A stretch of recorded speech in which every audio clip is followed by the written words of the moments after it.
बिस्मिल्लाहिर्रहमानिर्रहीम, अस्सलाम वालेकुम। ये है ज़िंदगी के साथ, मैं हूँ ज़ाहिरा कबीर। आप तमाम व्यूअर्स को आज बहुत बहुत जुम्मा मुबारक हो। हम हमेशा कोशिश करते हैं अगेन ऐसे टॉपिक्स लेकर जाएं जिससे लोगों की ज़िंदगियों में बेहतरी आए, ज़िंदगियों की टेंशनें कम हो, हालात कुछ बेहतर हो, आप लोगों में ज़्यादा इन्फॉर्मेशन मिले, ज़्यादा अवेयरनेस मिले। तो इसलिए आज का जो टॉपिक है ना वो बहुत ख़ास है। वो तमाम जहाँ पे हम कहते हैं ना आदमियों के राइट्स और औरतों के राइट्स, हम कहते हैं हमारा एक मेल डोमिनेंट सोसाइटी है, औरत बेचारी है, हर ड्रामे में जितना रोएगी उतना ड्रामा बिकेगा, जितना औरत पे जुल्म होगा उतना ज़्यादा पता चलेगा कि वाह क्या हमारी सोसाइटी है। अच्छा, अब इस पर यह कह देना कि यही है तो ये गलत है, सिर्फ यही नहीं है। मुझ जैसी भी बहुत सारी ख़वातीन हैं माशाल्लाह, living a very very very very nice life. किसी किस्म की ज़ोर ज़बरदस्ती नहीं होती, खुली छूट भी दी हुई है मियाँ ने, ख़ानदान वालों ने, सपोर्ट सिस्टम बहुत अच्छा है, ये तमाम चीज़ें भी हैं। लेकिन आज जो हमारा ये जो शो करने का मकसद है ना वो एक इस लिहाज से करना है कि आप लोगों ने पिछले दिनों न्यूज़ चैनल में बहुत ज़्यादा सुना है विमेन प्रोटेक्शन बिल के हवाले से। तो अब ये औरतों की प्रोटेक्शन के बिल के हवाले से तो सब ये कहेंगे बहुत अच्छी बात है, तो औरतों की प्रोटेक्शन हो रही है, इससे अच्छी बात क्या हो सकती है। जहाँ पे हम कहते हैं मेल डोमिनेंट सोसाइटी, वहाँ पे अगर औरतों के लिए अच्छा हो रहा है, क्योंकि औरत हमारे यहाँ हमारे माशरे में हर हाल में पिटती है। आप अगर कहे अपने ऑनर के नाम पे, इज़्ज़त के नाम पे, गैरत के नाम पे उसको मार दिया जाता है। उसका अपने से 30-40 साल उम्र के आदमी से शादी करा दी जाती है। ख़ानदान के मसलों को हल करने में भी उसको बेसिकली आपने एक एज अ टूल इस्तेमाल किया जाता है। तो जहाँ पे हम औरत को इस तरीके से इस्तेमाल कर रहे होते हैं, जहाँ पे औरत को ऑब्जेक्टिफाई भी कर दिया जाता है, तो वहाँ पे फिर हम बोलते हैं कि विमेन प्रोटेक्शन बिल क्यों आया, वो गलत आया। बहुत सारी बातें हो रही हैं, लोगों का अलग अलग नज़रिया है। आज हम ज़रूर इस हवाले से डिस्कस करेंगे कि आखिर इस बिल की ज़रूरत क्या पेश आई, क्यों है ज़रूरत, और इस बिल को यूज़ या मिस यूज़ कैसे किया जा सकता है। दोनों तरीके से बात करेंगे। ये सिर्फ और सिर्फ बिल अभी पंजाब में ऑफ कोर्स पास किया गया है। क्या इस जो लोग सिंध में ख़वातीन हैं तो बलूचिस्तान में या KPK में उनकी कोई प्रोटेक्शन नहीं होनी? अच्छा, अगर प्रोटेक्शन होनी तो आखिर किससे होनी है? अभी एक केस आया, एक औरत ने अपने मियाँ के लिए जाके अपना कंप्लेन लिखवाया तो मियाँ ने उसको तलाक दे दी। अब क्या, अब कौन देखेगा? मुझसे खैर पूछे तो मैं तो बोलूँगी बहुत ही अच्छा हुआ, जान छूट गई। अभी एक आदमी जो आपको मारे उससे तो बेहतर आप अकेले रह लें सुकून में। लेकिन अब वो औरत, अगर उसके बच्चे हैं, अब वो कहाँ जाएगी? अगर वो इंडिपेंडेंट नहीं है, फाइनेंशियली इंडिपेंडेंट नहीं, अब वो क्या करेगी? उसका सहारा देने वाला कौन है? बहुत सारी बातें हैं, बहुत तरीके से इसको लेकर चलना है, बहुत बारीक लाइन होती है, तो इसलिए कोशिश करेंगे हर जाविये से इसको देखा जाए। लेकिन इस बात पे कोई दो राय नहीं है कि औरत को प्रोटेक्ट करना तमाम मर्द हजरात, इस माशरा, ये गवर्नमेंट, हर किसी का राइट है कि उसकी औरत की प्रोटेक्शन करे। इस्लाम की अगर बात करते हैं तो इस्लाम में औरत का तो बहुत बड़ा हुकूक है। औरत के लिए, औरत ज़ात के लिए, बच्चों के लिए तो बहुत ज़्यादा कहा है कि इनका ख्याल रखा जाए। फिर ये कैसे है कि इसको हम कहते हैं कि ये एज़ पर इस्लामिक लॉ नहीं है। औरत का दर्जा आप देखें, बीबी खदीजा से लेकर बीबी फातिमा देखें, आप अहले बैत के अंदर आपको ऐसे बहुत सारी ख़वातीन मिलेंगी। बीबी ज़ैनब का किरदार देखें, who were strong, who were independent, और वो एक मिसाल है। हमारे यहाँ अनफॉर्चुनेटली जब औरत के बारे में, औरत के हुकूक के बारे में बात की जाती है तो ये कहा जाता है औरत को, इसलिए आप ज़्यादा वेस्ट से इंस्पायर हो गए हैं। आप औरत को आदमियों के ऊपर कंट्रोल करना चाह रहे हैं, औरत को आप कुछ ज़्यादा बेहतर बनाना चाह रहे हैं। हम ये क्यों नहीं अभी तक इस बात पे अग्री कर चुके हैं कि मर्द मर्द होता है, औरत औरत होती है? भाई कोई कंपैरिजन नहीं है, देयर इज़ नो कंपैरिजन। अल्लाह ने दो मखलूक, अगर कंपैरिजन ही करना तो एक ही मखलूक रख लेता। अल्लाह ने दो मखलूक अलग, मर्द और औरत, इसीलिए रखा है ताकि दोनों के अलग अलग रोल होते हैं, दोनों के अलग अलग, दोनों एक दूसरे को कॉम्प्लीमेंट करते हैं। आई होप बहुत सारे लोग इस बात पे अग्री भी करेंगे कि जहाँ पे मियाँ बीवी एक दूसरे को कॉम्प्लीमेंट करते हैं, मुख्तलिफ हों भले, लेकिन एक दूसरे का अपना अपना रोल संभाल लेते हैं, तो वहाँ ज़िंदगी बहुत खुशगवार होती है। जहाँ पे ये होता है ना कि मैं हूँ, जहाँ ईगो ट्रिप आ जाता है तो वहाँ रिश्ते भी नहीं रहते हैं, और शायद एक बहुत बड़ी वजह है जिसकी वजह से तलाक़ें और डिवोर्सेस बहुत ज़्यादा होती हैं। बहुत सारी बातें करनी है आज के शो में, बहुत इंपॉर्टेंट है, क्योंकि मेरे नज़रों के सामने से ऐसी बहुत सारी अभी ऐसे वाक़यात हुए हैं जहाँ पे सुनने में आया है कि नई नई शादी हुई है और मियाँ ने दूसरे महीने ही लड़की अपनी बीवी को मारना पीटना शुरू कर दिया है। क्यों मारना शुरू कर दिया? जवाब ये, इसने मेरे ऊपर जवाब दिया। अब यहाँ पे जवाब देने के ऊपर भी हम बहुत सारी बातें करेंगे। आखिर जवाब देना किसे कहते हैं? तो क्या गूंगी हो जाए, ज़बान कटवा ले, क्या करे?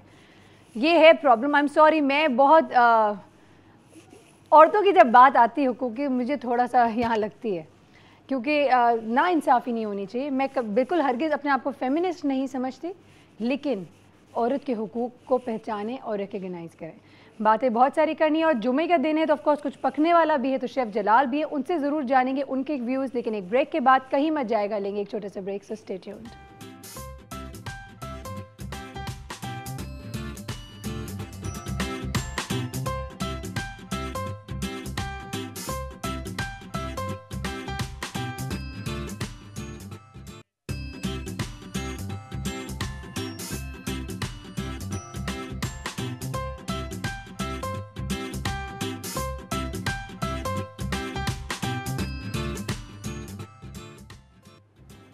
वेलकम बैक टू ये है ज़िंदगी। वो तमाम मर्द हज़रात जो भी टीवी देख रहे होंगे वो कहेंगे चलो आज तो औरतों के हवाले से टॉपिक है, आज तो बस हमारे लाइक कोई बात नहीं होने वाली। मेरी गुजारिश है उन तमाम मर्द हज़रात से कि प्लीज़ आज आप मेरा शो ज़रूर देखें, क्योंकि ये औरतों के लिए कम, मर्द हज़रात के लिए ज़्यादा है। इनफैक्ट अगर लड़के भी देख रहे हैं, बेटे भी देख रहे हैं, बड़े जिनकी अभी शादी होने वाली है या मंगनी हो रही है या जिनको कोई लड़की पसंद है, आप प्लीज़ आज मेरा शो देखें, क्योंकि आज काफ़ी चीज़ें ज़िंदगी के हवाले से क्लियर हो जाएंगी आपको कि बेसिकली आपका रोल क्या है। और जब आपको अपनी पोजीशन और अपनी रोल के बारे में पता चल जाएगा तो आपको पता चलेगा कि आप कितने इम्पोर्टेंट हैं, आप कितने इम्पोर्टेंट हैं। अगर आप सही हो जाएं तो ज़िंदगी के सारे मसले हल हो जाएं। तो इसलिए इस बारे में ज़रूर बात करेंगे। बहुत सारे लोग बोलेंगे क्या मतलब है, सिर्फ हमारा कसूर होता है। Let's go and let's speak to chef Jalal and see उनका क्या कहना है इस हवाले से कि क्या अगर मर्द समझ जाएँ कि उनके ईगो को आगे लाने की ज़रूरत नहीं है और अगर वो थोड़ा टॉलरेंट हो जाएं तो क्या ज़िंदगी थोड़ी बेहतर हो सकती है। अस्सलाम वालेकुम शेफ़। अस्सलाम वालेकुम। टफ पोजीशन में ला दिया मैंने आपको। बिल्कुल ठीक, ज़बरदस्त। वैसे तो मुझे बताएं, ये वुमेन प्रोटेक्शन बिल के हवाले से आप सही हैं इस बारे में? सही है, बिल्कुल होना चाहिए। होना चाहिए बिल्कुल। आप अच्छा, व्हाट अबाउट मेन जो अपने बीवियों पे हाथ उठाते हैं या भाई जो अपनी बहनों पे हाथ उठाते हैं? बिला वजह किसी को मारना या किसी मतलब अपनी बेगम को मारना या किसी भी ख़वातीन को मारना सही नहीं है। कोई तो वजह होगी दोनों साइड के ऊपर जिसकी वजह से मारा जा रहा है। अगर मतलब छोटी बातों पे मारा जा रहा है तो वो गलत है। अगर आपके नज़र में जस्टिफाई क्या होगा, क्या चीज़ जस्टिफाई करेगी मार? मतलब आपके नज़र में आपको किस बात पे इतना गुस्सा आ सकता है कि आप बोल सकते हैं कि इस बात पे मारना तो जायज़ है? मतलब बहुत सारी ऐसी चीजें हैं, आप तो फंसाने वाली बातें कर रही हैं। बहरहाल म्यूजिक होना चाहिए। मैं ये कहूँगा कि वो ख़वातीन जिनको लगता है कि इनके मियाँ गुस्सा होते हैं या इस तरह से, वो बेहतरीन हमारी रेसिपीज ट्राई करें और खिलाएं उनको बनाकर। ये देखिए ये शेफ वाली बात, मुल्ला की दौड़ मस्जिद है, ये वाली बात बिल्कुल सही आ गई। आप फिट हो गए। और मैं क्या कहूँ बताएं। हाँ नहीं, लेकिन आपको नहीं लगता कि अगर एक घर में मियाँ बीवी खुश रहे तो कितनी जबरदस्त? खुश रहें ज़्यादा अच्छी बात है। अच्छे खाने बनाएं, हस्बैंड को चाहिए कि काम के बाद कपड़े अच्छे पहनाएं। चलो मुझे एक बात बताएं, क्या बात है? बिल्कुल प्यार मोहब्बत से एक दूसरे को, ठीक है। ये ज़बान की जो मार होती है ना, वो कभी कभार फिजिकल मार से भी बहुत ज़्यादा होती है। देखें, मैं हमेशा कहता हूँ, मैं हमारी फील्ड में रोज़ाना तकरीबन कोई 50-60 लोगों से मिलना होता है रेस्टोरेंट लाइन के अंदर। तो जितना भी जूनियर स्टाफ आता है फील्ड में हमारे पास काम के लिए या दूसरी चीज़ों के लिए, तो मैं हमेशा उनसे कहता हूँ कि हाथ मत चलाएं कभी भी। तो हाथ चलाने में क्या होता है, एक तो आपकी जो बनी बनाई जो मेहनत से इज्जत है ना, वो यूं चले जाती है। क्या बात है। ठीक है, वो एक तो वो जिससे आप लड़ रहे हैं, जिसके साथ आप हाथ उठा रहे हैं, उससे तो गया, मगर आसपास के जो लोग आपको देखेंगे ना, आपकी इज्जत गई, उनके सामने भी इज्जत गई, क्योंकि वो कहेंगे कि यार ये बंदा सही नहीं है। I totally agree. अच्छा, मैं यहाँ पे एक बात पे आप वैसे डिफर करती हूँ। मेरे नज़दीक there is never a reason कि आदमी औरत पे हाथ उठाए, नेवर। आपको वो पसंद नहीं है, उसकी कोई ऐसी हरकत जो आप समझते हैं कि टॉलरेट कर ही नहीं सकते आप, ऐसी भी ख़वातीन हैं, इसलिए मैं बिल्कुल भी मैं मर्द हज़रात का साइड दूंगी इस बात पे। तो वहाँ उसको फिर आप छोड़ दें, तलाक दे दें, उसको बोले अब तुम जाओ, क्योंकि मारने से चीज़ें सही तो नहीं होंगी ना। अब तो ख़राबी हो गई, अब क्या करेंगे आप? तो इससे बेहतर है कि आप, मेरे नज़दीक, ये मेरा अपना पर्सनल ओपिनियन है, इसमें ना तो डॉन का कोई मसला है ना तो शेफ जलाल का कोई मसला है, माय पर्सनल ओपिनियन, कि आदमी औरत को या औरत आदमी को, क्योंकि कई जगहों पे ये भी हुआ है कि वैसे यहाँ पे मेल प्रोटेक्शन बिल भी होना चाहिए, कुछ खवातीन भी होती हैं जो इतनी ज़्यादा डोमिनेंट होती हैं, उनके मियाँ इतने सीधे होते हैं कि आदमी भी औरत भी आदमी के ऊपर हाथ उठाती है। मगर छोड़ना इस मतलब नॉट द सोल्यूशन ना, मतलब तो मारना सोल्यूशन है? मारना भी मतलब सोल्यूशन नहीं है, कोई बीच का रास्ता देखें यार, दूर हो जाए एक दूसरे से, मतलब थोड़ी नाराजगी चले, फिर उसके बाद सेटिंग में वो क्या, किसी ने बड़ी प्यारी बात कही है। अब ये तो अगेन मसले के ऊपर डिपेंड करता है। देखें वो किसी ने बड़ी प्यारी बात मैंने पढ़ी उस दिन कि अगर खवातीन मतलब अगर मर्द ज़ात उठकर अपने घर से जाता है जी, अगर बेगम से लड़ाई होती है कुछ भी होता है तो मर्द ज़ात अपने घर से निकल के जाता है तो समझ लें कि वो अपनी इज्जत ख़त्म करता है, ठीक है। अच्छा, क्योंकि वो उसने लौट कर तो वापस घर आना है, ठीक है, वो उसकी इज्जत गई। अगर औरत घर से बाहर जाती है तो वो उस पूरे घर की और अपनी इज्जत साथ लेके बाहर जाती है। आई टोटली एग्री, ठीक है। तो घर से बाहर निकलना और मतलब मैं आपके इशारे बिल्कुल समझ गई हूँ, तो आपस में एक वो कह रहे हैं यार, बिल्कुल होते रहे। और अगर मैं तो ये समझती हूँ मार पिटाई के बगैर हेल्दी रिलेशनशिप्स रखें, रिस्पेक्ट वन अनदर, एक दूसरे का रोल समझें। बिल्कुल, बहुत दर्द है इस चीज़ में, बड़े मसले हैं। लाइक आप मुझे बताएं ना औरतों के साथ क्या कुछ होता है। हम गांव देहात की भी अगर बात करें, इट्स रियली, और मासिस की अगर बात करें, मोस्टली हमारे यहाँ ऐसे बहुत सारे वाक़यात होते हैं।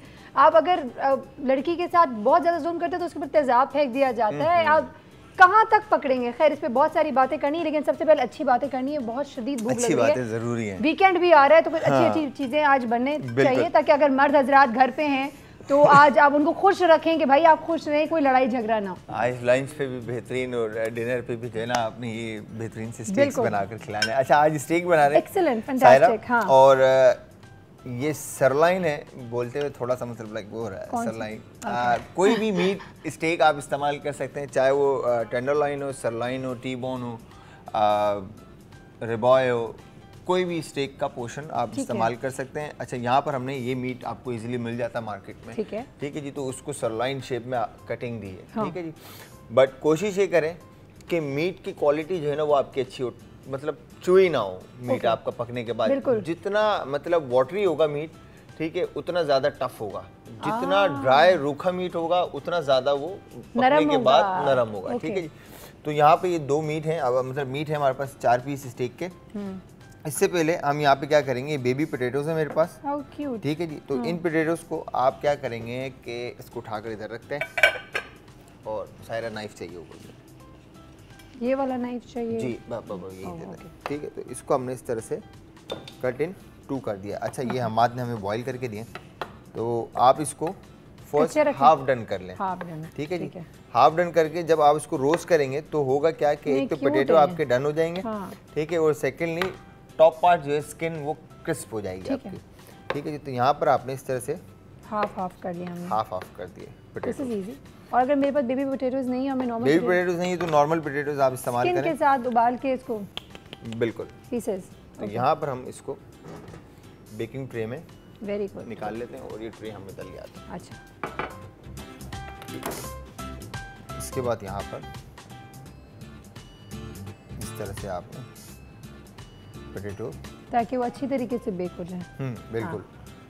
जो इसका वाइट पार्ट है वो टॉप पे लें। फिर इसके बाद सॉल्ट, हल्का सा पेपर, ठीक है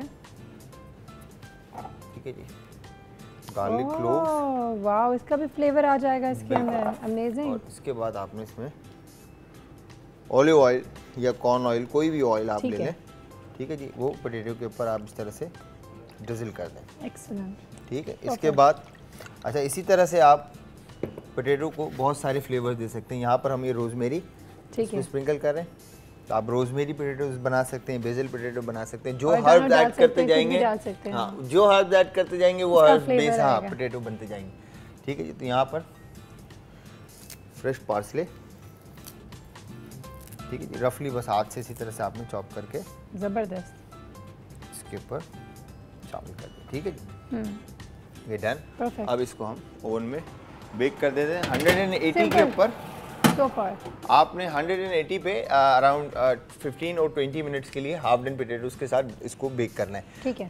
15 से 20 मिनट में पोटैटो जो है आपके बेक होकर अच्छे से निकल जाएंगे। और ये आपने देख लिया साइजेस बहुत छोटे थे, बेबी थे, बिल्कुल बेबी वाले। अगर वो ना भी हो, अगर आप बड़े वाले आलू को करें तो उसको भी इतना ही साइज रखेगा ताकि वो इजीली हो जाए। बिल्कुल बिल्कुल। तो यहाँ पर मेरे पास कॉल आ गई है, आप करना क्या जा रहे हैं ये बताएं पहले। मैं सरलाइन स्टेक खाली इसको मैरिनेट करना है सॉल्ट पेपर के साथ। बस ठीक है, जब तक आप कर रहे हैं इनको साथ साथ दिखाते भी जाएं और हम कॉल भी ले लेते हैं। हेलो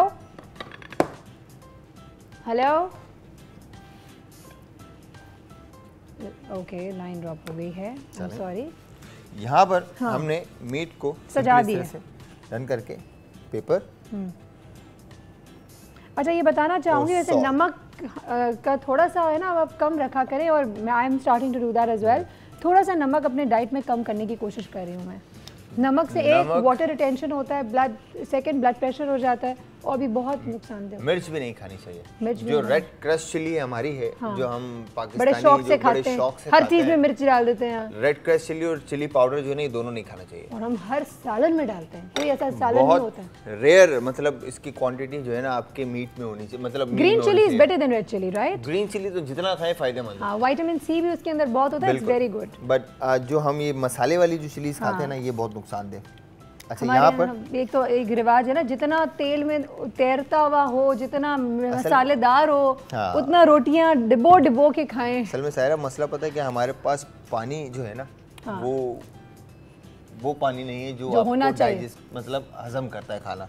ठीक है जी। तो यहाँ पर हमारे पानी का बड़ा मसला है, जिसकी वजह से हमारा सिस्टम वैसे ही काम नहीं कर रहा होता, तो जब मिर्चें उसको मिलती हैं बिल्कुल, तो वो फिर यूं खराब होता है। जबरदस्त। ठीक है जी। तो अगेन दोबारा से साइड चेंज करके सॉल्ट पेपर। ठीक है, ठीक है। okay. अच्छा यहाँ पर मैरिनेशन में आप 500 तरह की रेसिपी, मतलब इंग्रेडिएंट्स इस्तेमाल कर सकते हैं, बट हम यहाँ पर कुछ ऐसा इस्तेमाल नहीं कर रहे। मैरिनेट करने के बाद कोई कांटे से चुभोएंगे, कुछ करेंगे? कुछ नहीं, सिंपली हमने इसमें देखें इस तरह से गार्लिक, बस सही है। ठीक है। अच्छा अब ये जब तक ये कर रहे हैं और इसको थोड़ी सी मैरिनेशन करके थोड़ी देर हम रखेंगे, हम कॉल ले लेते हैं और फिर ब्रेक के पास जाएंगे, ताकि ब्रेक से वापस आके आपको मजीद बताएंगे आगे क्या होना है। कॉल दे दें प्लीज। हेलो, अस्सलाम वालेकुम। वालेकुम अस्सलाम, कौन बात कर रही है? मैं शुमाइला बात कर रही हूँ जंग से। कैसी है सारा आप? बिल्कुल ठीक बेटे, बिल्कुल खैरियत से, आप बताओ। मैं बिल्कुल ठीक हूँ, आप बहुत ज़्यादा अच्छी लग रही है, आपका सेट भी बहुत अच्छा लग रहा है। थैंक यू सो मच, बहुत शुक्रिया। मुझे ना एक फरमाइश करनी है। बिल्कुल करें, और मैं रिक्वेस्ट करूँगी अपनी टीम से कि थोड़ा वॉल्यूम बढ़ा दें, हमें यहाँ बिल्कुल आवाज़ नहीं आ रही। जी ये इनसे फरमाइश करनी है कि ना मायोनीज बनाने का ना तरीका मुझे बता दें, क्योंकि काफी लोग किसी तरह बताते हैं, किसी तरह बनाते हैं, वो तो सही नहीं बनती है बिल्कुल। ठीक है, फट जाती है। तो ना सही तरीका बता दें, और ये भी बता दें कि हम कितने दिन तक रख सकते हैं। हम आपको एक दफा बना के भी दिखा देंगे ना, क्या कहते हैं? नेक्स्ट वीक बना के दिखा दें किसी रेसिपी में, प्रॉब्लम नहीं, ऐसे कर लेते हैं। ठीक है, परफेक्ट, जबरदस्त। थैंक यू सो मच, बहुत बहुत शुक्रिया। इंशाल्लाह नेक्स्ट वीक आपकी ये फरमाइश हम पूरी करेंगे। वैसे शेफ जलाल बहुत जल्दी फरमाइशें पूरी करते हैं। एक वो मिल जाता है ना, हमें लाइन मिल जाती है। तो मेयोनीज के लिए वैसे सायरा कोई रॉकेट साइंस रेसिपी नहीं है। एग योग है, थोड़ा सा मस्टर्ड पेस्ट है और कॉर्न ऑयल है, दैट्स इट। सॉल्ट पेपर अगर आप ऐड करना चाह रहे हैं टेस्ट के लिए वो ऐड कर सकते हैं। तो मुझे आप क्वांटिटी बताएं ना, जो है ना वो उसमें ऐड हो रहा होता है। क्वांटिटी मुझे बताएंगे ना आप बना के, वो फिर है ना, क्योंकि असल ट्रिक तो वही होगी कि कितने एग योग लेने, कितना मस्टर्ड डालूं मैं, तो इंशाल्लाह जरूर हम बताएंगे। अच्छा मैं उधर चले जाऊं, आप इधर आएंगे? हाँ बिल्कुल, ऐसे कर लेते हैं। आप इधर आ जाएं, हम लेते हैं यहाँ पे एक छोटे से ब्रेक, क्योंकि ब्रेक का टाइम हो गया। तो शेफ कैन यू गो, वापस आएंगे फिर बताएंगे क्या करना है। कहीं मत जाएगा, लेंगे बहुत ही छोटे से ब्रेक, सो स्टे ट्यून्ड।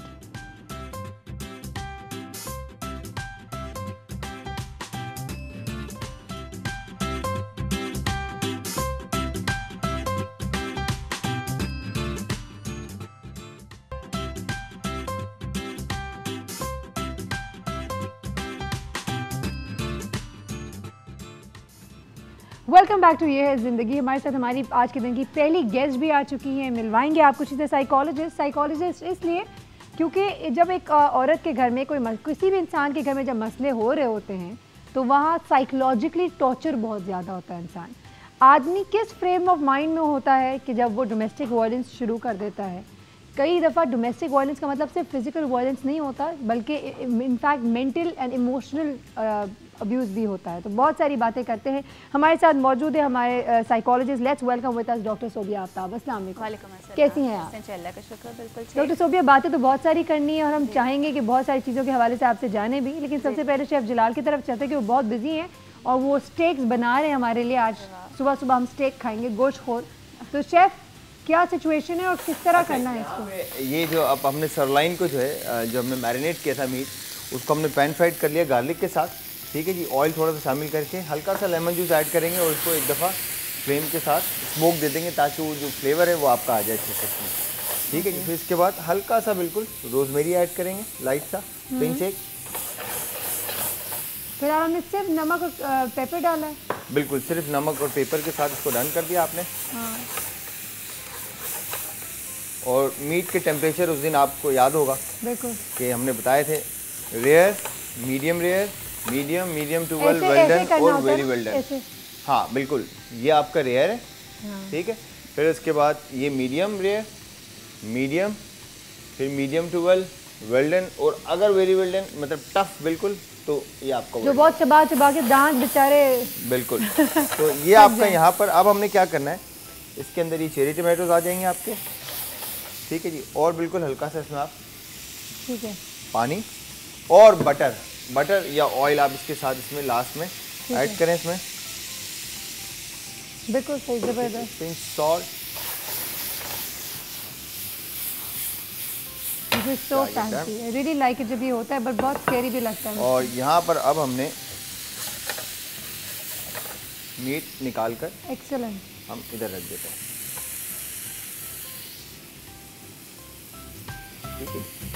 ये देखें कि स्टेक कितने जूसी लग रहे हैं, ये बिल्कुल भी वो नहीं है, च्यूवी नहीं है, बिल्कुल ड्राई नहीं वे में, which is again the best way to have steak. I mean इसी में मज़ा आता है, वरना तो बिल्कुल सूख जाए तो फ़ायदा नहीं है। बिल्कुल, वो ज़्यादा फिर वो बहुत ज़्यादा टफ हो जाता है आपका। तो यहाँ पर आपने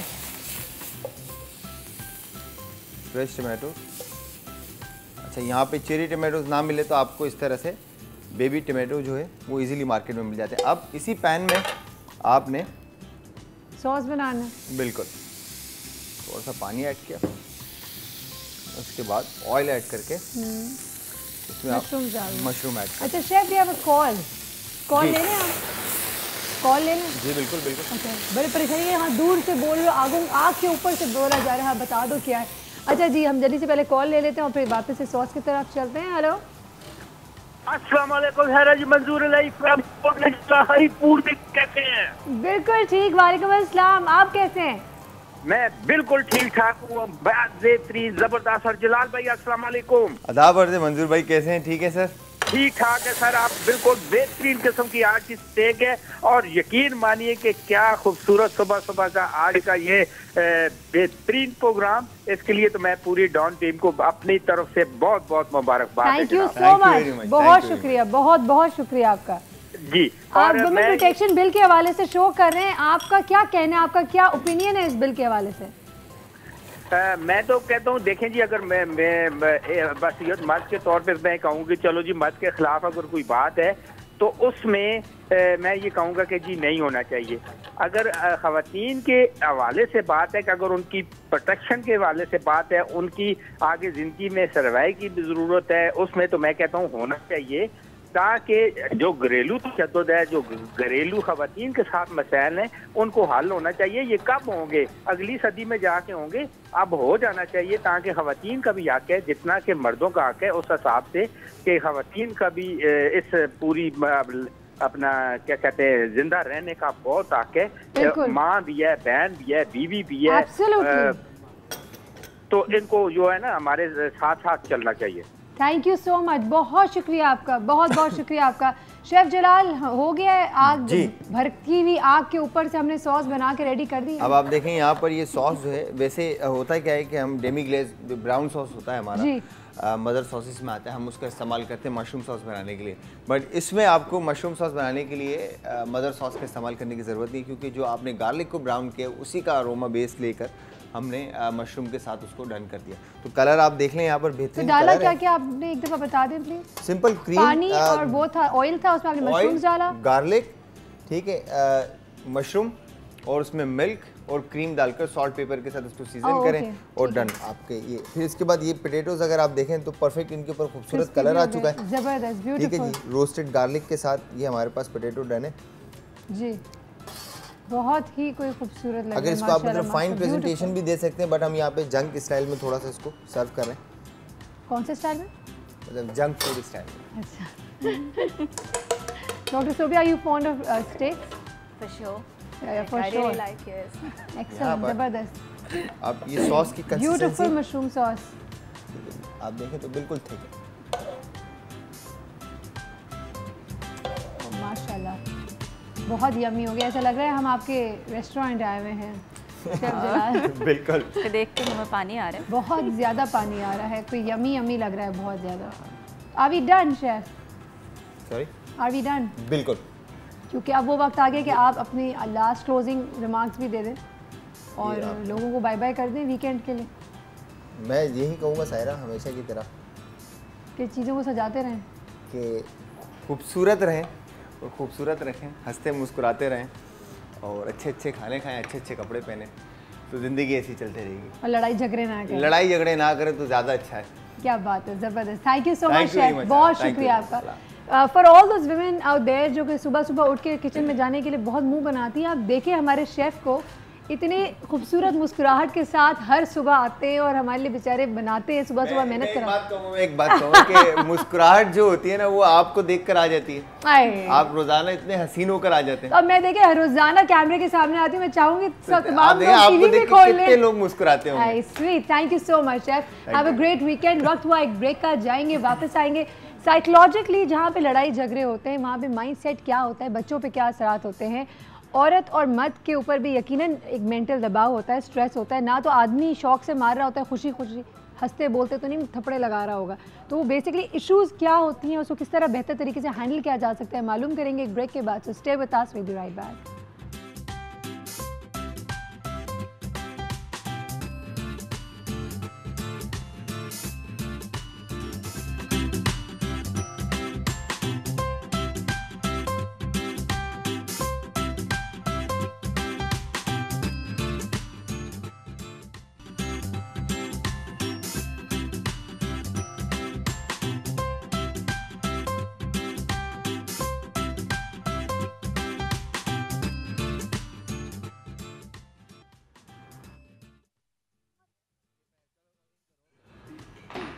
वेलकम बैक टू ये है ज़िंदगी। आप बहुत सारी बातें करनी हैं, लेकिन सबसे पहले इंट्रोड्यूस कराऊंगी अपनी आज की सेकंड गेस्ट को।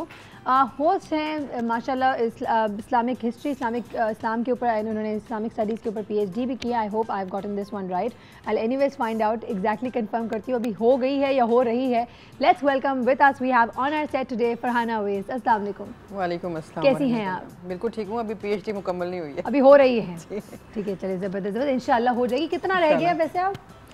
एक्चुअली ये तो टाइम पीरियड तो ऐसे काफ़ी ज़्यादा होता है, लेकिन मेरी कोशिश है कि इस साल मुकम्मल कर सकूं। वैसे इंशाल्लाह बहुत ज़्यादा रिसर्च वर्क चूँकि होता है तो टाइम बहुत चाहिए होता है, इसीलिए आप बहुत अच्छी अच्छी बातें भी कर जाती हैं ना, कि आपको सारी चीज़ें पता होती है माशाल्लाह से। हाँ, कुछ ना कुछ पढ़ते रहना चाहिए। अच्छा, आपका आज का पता है ना, आज आपको बुलाने का मकसद है बहुत सारी चीज़ों पर क्लैरिटी लेकर आना है। अगर हम औरत के हवाले से बात करते हैं तो हम सबको पता है कि इस्लाम में औरत का बहुत बड़ा मकाम है। सही। एग्जैक्टली क्या है ज़रा बताएंगे, what is the role of a woman in Islam? जी बिस्मिल्लाहिर्रहमानिर्रहीम। जब हम इस्लाम की बात करते हैं तो हमें सबसे पहले तो ये जान लेना चाहिए कि ये वो दीन है जिसने इंसानियत के लिए तकरीम, उसका वक़ार और जो उसके हुकूक़ हैं उसको तहफ़्फ़ुज़ फ़राहम किया है। बिल्कुल। और पहले दिन से ही औरतों को इस्लाम ने न सिर्फ ये कि मज़हबी आज़ादी दी, बल्कि उनको माशी, माशरती, सियासी, कानूनी, आइली, इंतज़ामी, सियासी, मतलब हर जगह उनको आज़ादी दी। और इसका हमें अमली नमूना जो है नबी करीम सल्लल्लाहु अलैहि वसल्लम की हयात मुबारका में भी नज़र आता है। फिर अल्लाह रब्बुल इज़्ज़त ने औरत को क्या मकाम दिया कि फ़रमाया कि जो बेटी है वो तुम्हारे लिए रहमत है, जब वो माँ है तो उसके कदमों तले जन्नत है, और जब वो बीवी है तो फरमाया कि वो तुम्हारा लिबास है और तुम उसका लिबास हो। यानी लिबास का काम क्या होता है कि वो आपको सिर्फ ढांकता नहीं है बल्कि आपके ऐबों का ढांकता है, बेशक, और आपको सर्दी और गर्मी से भी बचाता है। बिल्कुल। तो इतना बड़ा मकाम उसे बीवी की हैसियत से भी मिल गया, उसको बेटी की हैसियत से मिल गया, उसको माँ की हैसियत से मिल गया। और नबी करीम सल्लल्लाहु अलैहि वसल्लम के पास एक सहाबा आए और उन्होंने पूछा कि औरत का क्या हक है अपने शौहर पर, क्या क्या चीज़ें उसको हासिल करनी है या वो कर सकती है। तो आपने फरमाया कि शौहर के लिए लाजिम है कि जो खाए वैसा ही उसको खिलाए, जैसा खुद पहने वैसा ही उसको पहनाए, उसके चेहरे पर ना मारे, उसको बुरा ना कहे और उसे घर के अलावा कहीं तन्हाई में ना छोड़े। घर के अलावा कहीं तन्हाई के में ना छोड़े, यानी आपने हुकूक जो है ना बहुत चंद जुमलों में इतनी मुकम्मल तहफ़्फ़ुज़ जो है ना औरत का बयान कर दिया कि ये हक है औरत का। ये अब जो सवाल मैं छोड़ के जाऊंगी ब्रेक की तरफ वो ये है कि जहाँ पे गलतियाँ होती हैं, लड़ाई झगड़े होते हैं, इवन घर में बहन भाई होते हैं आपस में, उनकी लड़ाई झगड़े हो जाते हैं, तो जहाँ पे भी गुस्सा आ जाता है या लड़ाई झगड़ा होता है तो वहाँ पे इस्लाम ने औरत को किस तरीके से तनकीद करने को कहा है कि अगर औरत से कोई गलती हो जाती, खाने बनाने में कोई छोटे मोटे गलतियाँ हो जाएँ या कोई मेजर गलतियाँ हो जाएँ, दोनों एस्पेक्ट से औरत को क्या किसी पॉइंट में जस्टिफाई करते हैं कि लगा दो? ज़रूर बताइएगा, ये I really want to know. आज का शो बहुत इंपॉर्टेंट है, बहुत I am sure a lot of people can relate to it. हमारे जहन में अगर ये बात आती है कि नहीं सिर्फ एक वो गांव देहात में जो लोगों ने पढ़ाई नहीं की है सिर्फ वहाँ पे ऐसा होता है, ये गलत है। हर जगह होता है, इवन जहाँ पे बड़े वेल ऑफ फैमिलीज़ में भी होता है, लेकिन वहाँ से फ़र्क क्या होता है, वहाँ पे खामोशी हो जाती है।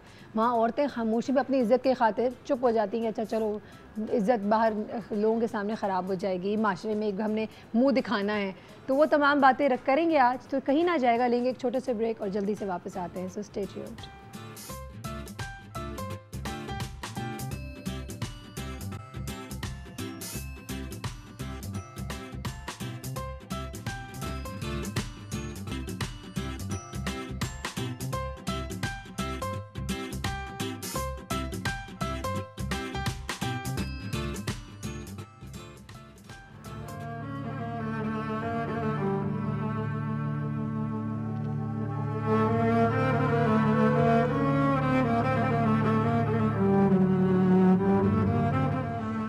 पंजाब में हुकूक-ए-निस्वा बिल के तहत ये पहली गिरफ्तारी है। उधर खवातीन को तशद्दुद से महफूज रखने का कानून नाफिज हुए 24 घंटे भी न गुजरे थे कि शोहर के सितम का शिकार खातून की दरखास्त पर लाहौर की ग्रीन टाउन थाने में मुकदमा दर्ज कर लिया गया। मुद्दई बस्रा बीबी ने इल्जाम लगाया कि खर्चा मांगने पर शोहर तैयब ने उस पर हाथ उठाया।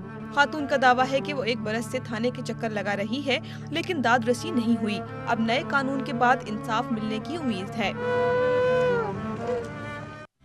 Protection for women against violence bill, आप देख सकते हैं कि 24 घंटे नहीं हुए थे इस बिल के पास हुए और एक खातून ने आके अपने हस्बैंड के अगेंस्ट बिल वो बेसिकली कंप्लेन भी लॉन्च करा दिया।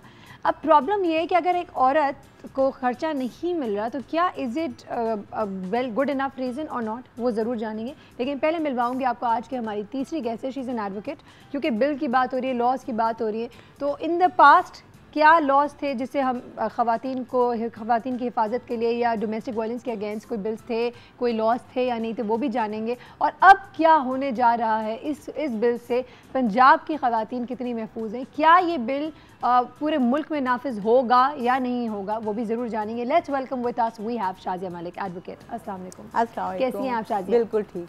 पहले तो मैं आपको और आपकी टीम को बहुत ज़्यादा अप्रिशिएट करूँगी कि आपने बहुत ही खूबसूरत टॉपिक आज के लिए चुना है। और मैं कहती हूँ कि मतलब सारे प्रोग्राम्स होते हैं, लेकिन ये बहुत प्राइम टाइम है जिसमें आप अपनी औरत को बहुत अच्छे तरीके से एजुकेट कर सकते हैं। क्योंकि अगर इवनिंग में कोई टॉक शोज हो रहे होते हैं तो अगेन मतलब women is busy with the family, तो उसमें उसको टाइम नहीं मिलता। ये this is the perfect time, बच्चे भी गए, मियाँ भी नौकरी पे गए, औरतें सीख रही होती हैं आज हमारे लिए क्या है। तो आज आपको भी सिखाने के लिए बहुत कुछ है, आपको अपने राइट्स दिखाना है, बताना है। लेकिन देखिए ये राइट्स और ये लॉज, ये तमाम चीज़ें आपके लिए बेहतरी के लिए, ना कि आप अपनी ज़िंदगी पर अपने पाँव पे कुल्हाड़ी खुद मारें और ये कहें कि अच्छा अब तो हमने अपनी ज़िंदगी और ख़राब कर दी। यहाँ आपको ना हम चालाक बना रहे हैं, ना आपको मक्कार बना रहे हैं, यहाँ हम आपको एजुकेट करें एक वेल अवेयर खातून जिसको अपने राइट्स के बारे में पता है, जो उसको मिस यूज़ नहीं करेगी बल्कि खुदा ना खास्ता अगर ज़रूरत पड़े, अल्लाह ना करे, तो उसको पता हो कि वो क्या करना चाहिए। मैं एक सवाल छोड़ के गई थी ब्रेक की तरफ, फरहाना वेज़ आपकी तरफ, वेरी क्विकली जवाब लूँगी ताकि हम आगे डॉक्टर सोबिया की तरफ भी आएँ। मुझे ये बताइए कि क्या इस्लाम में औरत पे हाथ उठाने की किसी भी हालत में इजाज़त है? नबी करीम सल्लल्लाहु अलैहि वसल्लम ने खुतबे हज्जतुल विदा के मौके पर ख़वातीन के हुकूक़ के हवाले से बहुत ज़्यादा मर्दों पर जोर दिया और कहा कि उनके साथ बहुत ज़्यादा भलाई का रवैया अख्तियार करो, क्योंकि तुमने उन्हें अल्लाह के नाम के साथ अपने ऊपर हलाल किया है। और अगर कोई ऐसी नौबत आ जाए, यानी तुम किसी ऐसे शख्स को जिसे तुम नापसंद करते हो और तुम्हारी बीवी उसे घर में आने की इजाज़त दे, तो उस सूरत में तुम उसे सज़ा दो, लेकिन ऐसी ना दो कि उसे चोट लग जाए। ये देख सकते हैं आप, सुन सकते हैं आप, प्लीज़ इसको नोट करें इस बात को कि अगर सज़ा देनी भी है तो ऐसे दो कि इसको चोट ना लगे, और उसे फिर समझाओ या उसको बार बार बताओ कि भी ये तरीका जो है सही नहीं है या ये कि मुझे पसंद नहीं है। और फिर अगर वो उसको कंटिन्यू करे तो फिर उसके बारे में तफसीलात हैं कि आप थोड़ा बिस्तर कुछ अरसे के लिए अलग कर लें, तो अपनी नाराज़गी का इजहार करें। लेकिन ये कहीं नबी करीम सल्लल्लाहु अलैहि वसल्लम ने फरमाया कि आप सख्ती इस तरह से करें कि डंडा उठाएं और मारना शुरू कर दें, या तेज़ाब फेंक दें, या इस तरह से उसको अजियत पहुंचाएं, उसे मेंटल टॉर्चर करें, यानी इसकी भी इजाज़त नहीं है। क्योंकि आपने वाज़ेह तौर पे फरमाया कि बुरा ना कहो औरत को। ठीक है। तो हमारे यहाँ तो ये तो एक बहुत बड़ी बात है कि किसी के किरदार की बात आए। हम तो बहुत छोटी छोटी चीज़ों में देखते हैं कि चंद दिन पहले एक वाक़या हुआ कि एक बच्ची ने रोटी सही से पका के नहीं अपने वालिद को दी, तो उन्होंने उसको इतनी ज़ोर से मारा कि उसकी डेथ हो गई। फिर इसी तरह ख़वातीन के आए दिन के वाक़यात होते हैं, तो कि उनको कोई चीज़ अच्छी नहीं लगी तो घर से बाहर निकाल दिया, रात भर। ये जो अभी आपने पैकेज देखा फरहाना, सॉरी मैं आपकी बात काट रही हूँ, मुझे बताइए जो अभी पैकेज देखा जिसमें औरत ने कंप्लेन किया कि मुझे खर्च नहीं दे रहा दिल जी, इसका भी हल दीन में मौजूद है ना। देखें, एक दफ़ा एक खातून आई नबी करीम सल्लल्लाहु अलैहि वसल्लम के पास कि मेरा शौहर जो है वो मुझे खर्चा नहीं देता। तो आपने फरमाया कि जो उसके पैसे होते हैं तुम उसने उसका मकसद ये था, मैं पूछना चाह रही थी कि अगर मैं उसमें से कुछ निकाल लिया करूं तो ये मेरे लिए जायज़ है। तो आपने फरमाया कि जितना तुम्हारा या तुम्हारे बच्चे का खर्चा होता है, अगर तुम उतने पैसे निकाल लिया करो उसके पैसों में से, तो तुम्हारे लिए कोई गुनाह नहीं है।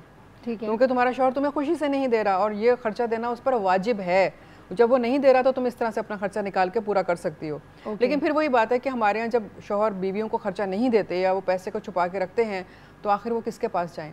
दीन ने तो कहा है कि आप उसका नान नफके के जिम्मेदार हैं। यहाँ तक तो पिटती है जी, यहाँ तक कि अगर जब आपका बच्चा हुआ है और बीवी दूध नहीं उसको पिलाना चाह रही, तो आप दूसरी औरत का बंदोबस्त करें, और अगर वो अपनी खुशी से दूध पिला रही है तो उसको मुआवजा अदा करें। क्या बात, यहाँ तक कहा गया है। लेकिन मेरा ख्याल है कि बहुत ज़्यादा ज़रूरत है कि शादी से पहले जो भी कपल होता है उसको दीनी तालीमात का एक लेक्चर ज़रूर दिया जाए और उनको बताया जाए कि आपका रोल ये है। बिल्कुल, ये अब आपकी जिम्मेदारी है और ये आपके हुकूक हैं, ताकि दोनों उसको पूरा कर सकें। एक आखिरी सवाल पूछूंगी, मुझे बताएं कि क्या औरत और मर्द में किसी किस्म का कंपैरिजन होता है कि मर्द ज़्यादा बड़ा दर्जा है या औरत का ज़्यादा बड़ा दर्जा है? क्योंकि ये भी बोला जाता है, अभी यहाँ पे हम इस बिल के हवाले से जब बात कर रहे हैं, ये बोला जा रहा है कि ये this is against Islamic laws, और ये भी बोला जा रहा है कि ये वेस्ट को फॉलो कर रहे हैं, इसलिए औरत को मर्द के ऊपर हावी कर रहे हैं। देखिए, सबसे अहम इसमें बात ये कि जो इसमें क्लॉज हैं जो भी शामिल किए गए हैं, वो तो एडवोकेट साहबा यहाँ मौजूद हैं, वो पहले बताएंगी। उसके बाद हम कह सकते हैं कि ये चीज़ जो है इस्लाम के अगेंस्ट है, या ये पॉइंट जो है इस्लाम के अगेंस्ट है, इस पे ज़्यादा क्लैरिटी की ज़रूरत है शायद। जी बिल्कुल। तो इसलिए जब तक वो सारे पॉइंट सामने नहीं आएंगे हम नहीं कह सकते। लेकिन ये बात कि औरत और मर्द जो हैं उसमें कौन जो है वो ज़्यादा बरतरी हासिल करता है, तो वो तो कुरान ने बता दिया कि मर्द जो हैं वो तुमसे एक दर्जा बरतर है, क्योंकि वो कवाम है, यानी कि तुम्हारे ऊपर खर्चा करते हैं। ठीक है, इसलिए। लेकिन कहीं पर हेड ऑफ द फैमिली है। बिल्कुल, लेकिन ये नहीं कहा कि वो उसको किसी और वजह से बरतरी, क्योंकि आप इबादत की भी बात अगर देखें तो अगर नमाज, रोज़ा, हज, ज़कात मर्द के ऊपर है तो औरत के ऊपर भी है। अगर उसको सवाब मिल रहा है तो औरत को भी सवाब मिल रहा है। लेकिन एक चीज़ की हमें जहन में ज़रूर रखना चाहिए वजाहत, और वो बिल्कुल वाज़ेह होना चाहिए कि औरत और मर्द जो है वो दो मुख्तलिफ हैं, और दोनों बिल्कुल, और उनके मुख्तलिफ काम हैं। अपनी जगह के अब अगर एक डॉक्टर ये कहता है कि आपकी आंख जो है वो बहुत नाजुक है और आपको उसका बहुत ज़्यादा ख्याल रखना है, तो इसका हरगिज़ ये मतलब नहीं है कि मैं अपनी आंख का और अपने नाखून का कोई मुकाबला कर रही हूँ कि भी मैंने नाखून का तो ख्याल कम रखना है लेकिन आंख का ज़्यादा रखना है। क्यों करना है? क्योंकि वो नाजुक है। तो ये सिर्फ हमें जहन में रखना है कि वो दो मुख्तलिफ असनाफ हैं और अल्लाह रब्बुल इज्जत ने दोनों की अपनी उनके हुकूक और फराइज़ बता दिए। परफेक्ट। हम चलते हैं डॉक्टर सोबिया आपकी तरफ। आई नो काफ़ी देर से मैं कोशिश करी थी सवाल वैसे आपसे लूँ, लेकिन बात में एक तरफ से पहले इस्लामिक तरीके से चीज़ें पता चल जाए कि where do we really stand. हम देखते हैं माशरे में बहुत ज़्यादा एजिटेशन है, फ्रस्ट्रेशन बहुत है।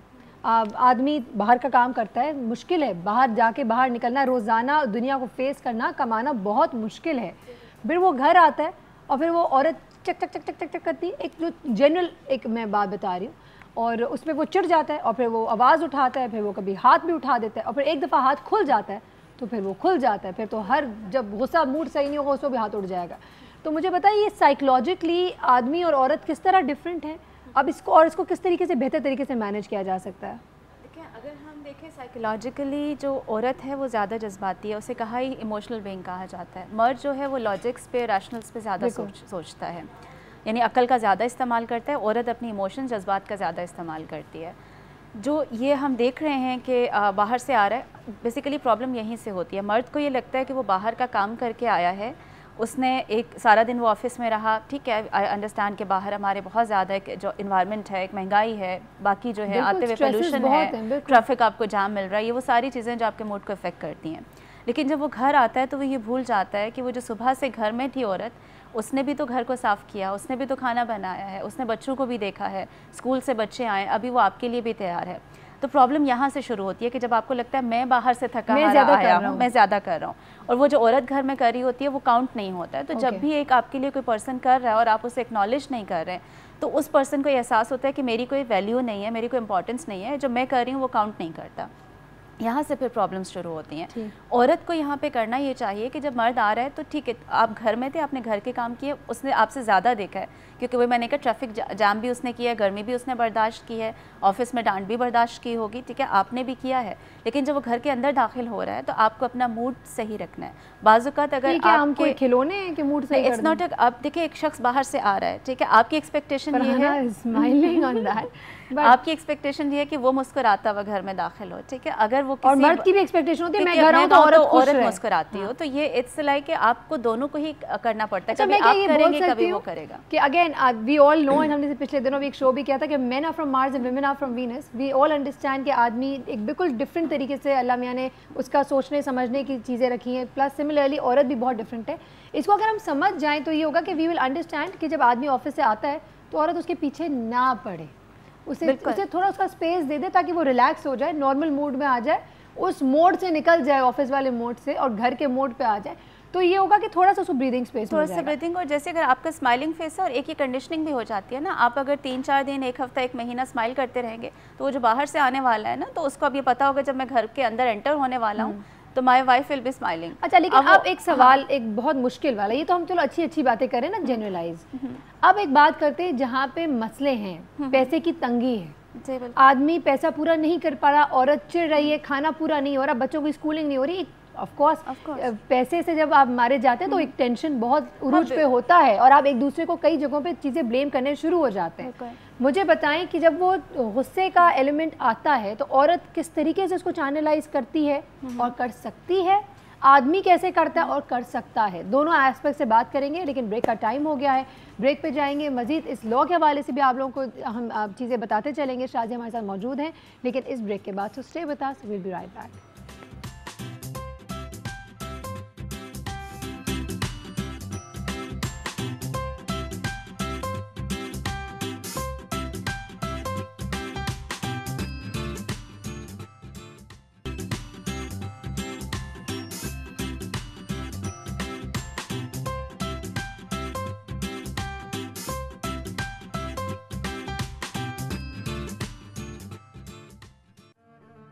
शहरों के जुल्म का शिकार खवातीन को वुमेन प्रोटेक्शन बिल के बाद इंसाफ मिलने लगा। खवातीन पर हाथ उठाने वाले मर्दों को अब थोड़ा एहतियात करना होगी, क्योंकि जो करेगा कानून की खिलाफ वर्जी उसको हवालात की सैर करना होगी। बिल की मंजूरी के बाद पहली गिरफ्तारी फैसलाबाद में हुई, जहां रिदा नामी खातून बदतरीन तशद्दुद का शिकार होने के बाद फरियाद लिए थाना सरगोदा रोड पहुंची और अपने मजाजी खुदा के खिलाफ मुकदमा दर्ज करा दिया। पुलिस ने खातून की दरखास्त पर उसके शोहर को गिरफ्तार कर लिया है। रिदा के चेहरे पर तशद्दुद के निशानात वाज़ेह हैं और उसका कहना है कि खावंद ने उसके बाल भी मोड़ दिए थे। पंजाब में हुकूक निस्वा बिल के तहत ये पहली गिरफ्तारी है जिसने जालिम मर्दों के लिए खतरे की घंटी बजा दी है। यही सवाल था मेरा ब्रेक पे जाने से पहले कि आखिर इंसान के अंदर वो जानवर वाली कैफियत किस तरह आ जाती है कि वो अपने सारे होश और हवास खो बैठता है और ऐसी चीज़ें कर देता है। आई एम श्योर जिसमें वो बाद में हो सकता है उसको शर्म भी आती है और वो परेशान भी होता हो कि मैंने ये कैसे कर दिया। बिल्कुल, कैसे कर दिया। और अभी आपका सवाल था कि चैनलाइज कैसे कर सकती है। अभी जो हम एक एग्जांपल देख रहे हैं तशद्दुद की, या जनरली हम देख रहे होते हैं जब ख़वातीन को बुरी तरह पीट दिया जाता है, जब तक कि कोई शख्स जो है वो किसी नफ्सियाती बीमारी का शिकार नहीं है, क्योंकि गुस्सा जो है वो बहुत सारी साइकोलॉजिकल इलनेसेस का एक सिम्टम है। वो मैनिफेस्टेशन होती है उसकी।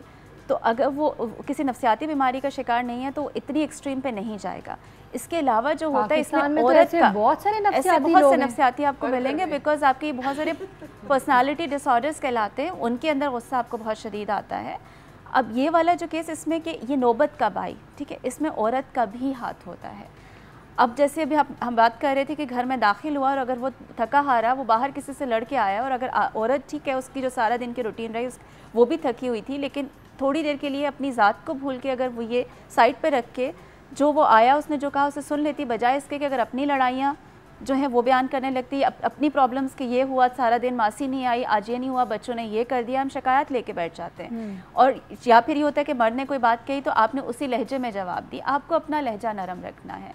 अगर उसने गुस्से से भी बात की है तो आपको इग्नोर करना है। तो ये इग्नोरेंस वो चीज़ है कि जो हो सकता है उसके मूड को बेहतर कर। अच्छा, यही बात, ये जो एक एंगल मैं आई थिंक इनसे पूछना भूल गई, वैसे ब्रेक के दौरान हमारी बात हो रही थी, जवाब देना। जवाब देना क्या मतलब होता है, थोड़ा एक्सप्लेन करेंगी? कौन सा जवाब देना सही होगा, कौन सा जवाब देना गलत होगा? एक बड़ी आम सी बात है कि जब शौहर हज़रात घर में आते हैं और जब खाना उनके सामने रखा जाए और उनको वो पसंद ना आए तो वो कहते हैं तुम सारा दिन करती क्या हो यार, एक तुमने खाना भी अच्छा नहीं बनाया।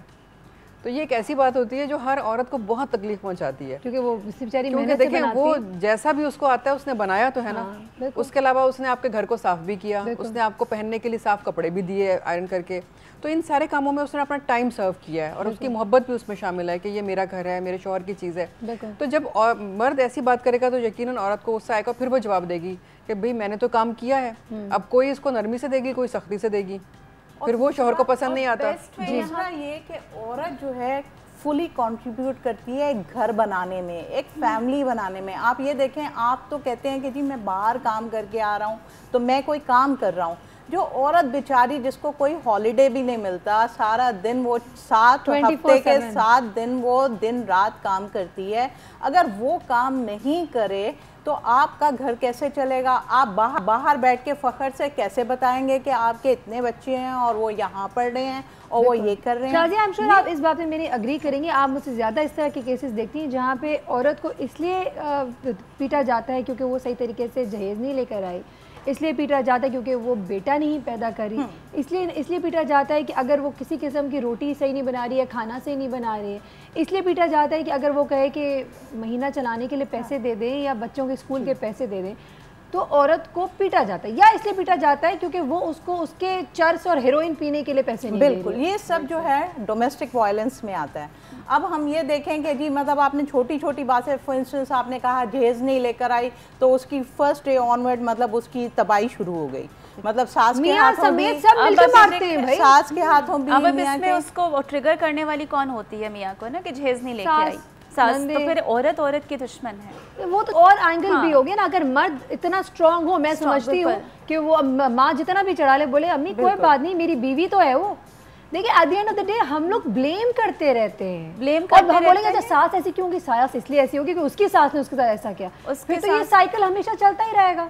हालांकि होना ये चाहिए कि अगर आपने खुद एक तकलीफ सही हुई है, आप अगले बंदे के साथ नहीं वो ना दें, होना ये। और आपको एहसास होना चाहिए कि हर चीज पानी है, कल हम सब भी चले जाएंगे, मर जाएंगे, सामान को लेकर कहाँ जाएंगे। और दूसरा ये जो बात आपने कही कि बेटा नहीं हुआ तो जी मतलब या तो औरत को तलाक दे दो या फिर उस पे दूसरी औरत ले आओ और इसको लानतान अगर इसमें अगर आप अपनी आवाम को एजुकेट करें तो वो औरत रिस्पॉन्सिबल नहीं है बेटा होने के लिए, आप खुद रिस्पॉन्सिबल हैं। अब आप अपना सितम जो है बेचारी वो तो वैसे ही मतलब परेशान है, आप अपना जो है जुर्म उस पर डाल के और आप उसको सजा भी दे रहे हैं। बिल्कुल, ये कहाँ का इंसाफ है ये? अच्छा, अगर मैं आपसे ये पूछूं शाज़िया कि अब तक इस बिल से पहले, लाइक अब ये बिल तो सिर्फ पंजाब तक महदूद है ना, तो बाकी शहर भी हैं, उसके अलावा मुझे बताएं इससे पहले, इस बिल से पहले भी डोमेस्टिक वायलेंस के अगेंस्ट कोई लॉ था? जी लॉ तो मतलब बनते रहे थे, लेकिन मतलब ये है कि 2006 में भी ये हुआ था कि जी डोमेस्टिक वायलेंस के खिलाफ जो है काफ़ी मतलब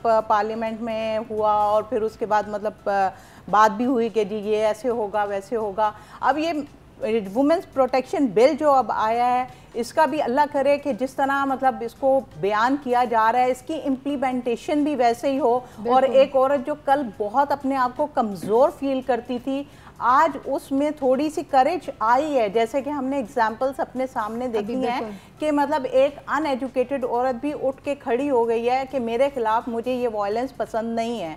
और हम ये जो वायलेंस डोमेस्टिक वायलेंस है this is the height of everything. आप ये देखें कि आप उसकी नाक तोड़ देते हैं, आप उसका मतलब चेहरा बिगाड़ के रख देते हैं, आप उसके बाल शेव ऑफ कर देते हैं। बिल्कुल, फरहाना ने अभी बताया था कि आप औरत के चेहरे पे तो हाथ लगा ही नहीं सकते।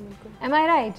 तो आप ये बताएं ना, हम जब इस्लाम की बात करते हैं तो यहाँ पे तो आपका इस्लाम नहीं आपको नजर आ रहा है, ऐसा क्यों है? ये सोचिए समझिए। एक कॉल है, कॉल लेते हैं। हेलो हेलो, अस्सलाम वालेकुम। वालेकुम अस्सलाम। कैसी है रिजवाना? मैं बिल्कुल ठीक हूँ सायरा। आज का टॉपिक ऐसा रखा है, यकीन करो चैनल चेंज करने को बिल्कुल भी दिल नहीं कर रहा। आई एम सो ग्लैड क्योंकि ये हम तमाम खवातीन के लिए, हमारे बच्चों के लिए, हर इंसान के लिए आज एप्लीकेबल है। हाँ सायरा, मैं इस टॉपिक पे ये बोलना चाह रही हूँ जी प्लीज। कि मतलब ये हमारा मुल्क है इस्लामी जमहूरिया पाकिस्तान जी, ठीक है। हमारे पास इतनी खूबसूरत किताब है कुरान शरीफ, बेशक। तो हमें इस बिल को पेश करने की जरूरत ही क्यों पड़ी? पहली बात तो मुझे ये पूछना है, ठीक है। बिल्कुल। इसलिए कि मतलब ये हमें होना ही नहीं चाहिए था, क्योंकि हमारे इस्लाम में इतनी सारी चीजें, हमें कुरान क्यों नहीं हमने वो तो है, लेकिन एप्लीकेबल कौन कर रहा है अमल? अगर अमल कर रहे होते तो आज हमारा नेशन हमें पढ़ाया नहीं गया। इसकी खूबसूरत मिसाल में ये कह रही हूँ कि मतलब अगर हम जुमे के दिन मौलाना साहब को बिठाल के उनको ये बात बताई जाए, जुमे के खुतबे में अगर हम ये यूँ कि जुमे की नमाज में ऐसी चीज होती है कि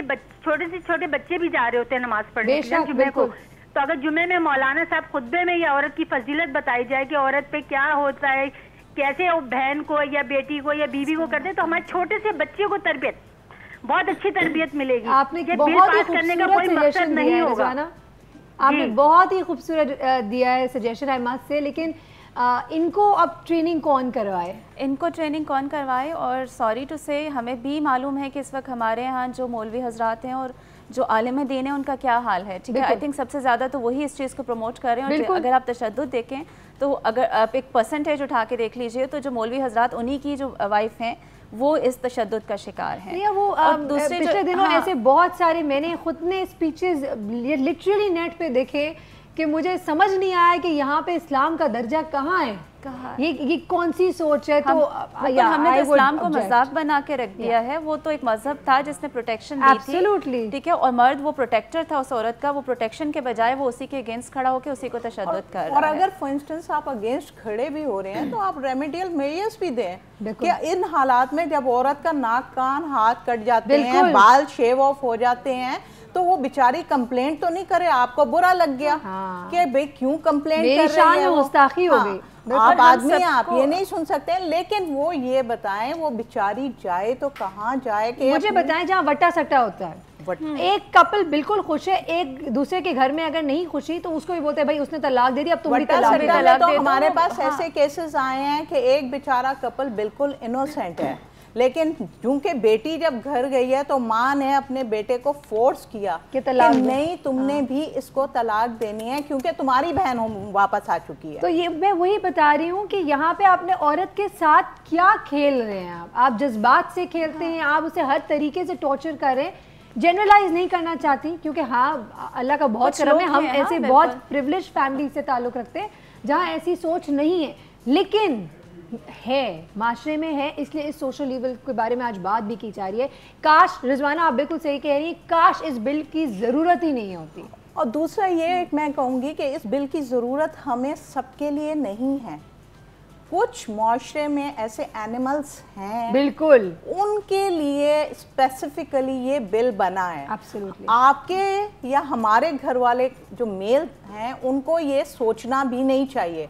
आप ये देखें कि जो बेचारी औरत है ऑलरेडी इतनी मतलब तकलीफ़ों में घिरी हुई है 24 घंटे, उसके बाद उस पर जुल्म और ज़्यादती इतना हद तक बढ़ जाता है, डोमेस्टिक वायलेंस इतना होता है कि वो बेचारी आवाज़ भी नहीं निकाल सकती है, वो किसी को भी नहीं बता सकती है, अपने घर में भी नहीं बता सकती है, बाहर भी नहीं बता सकती है, क्योंकि घर से बाहर निकलेगी तो आदमी जितना डोमेस्टिक वायलेंस कर रहा है उससे ज़्यादा डबल कर देगा और उसकी ज़िंदगी और अजीब। बिल्कुल, मैं फरहाना आपसे एक बात पूछना चाहूँगी, do you agree with me on the fact कि बहुत सारी ख़वातीन ऐसी होंगी जो इस बिल के बावजूद भी खामोश रहेंगी, उनको अपनी इज्जत की, अपने बच्चों की, मेरे बच्चों की आगे बेटियां शादी नहीं होगी या मियाँ छोड़ने का डर होगा तो इसलिए वो फिर भी चुप रहेगी, बर्दाश्त करेगी।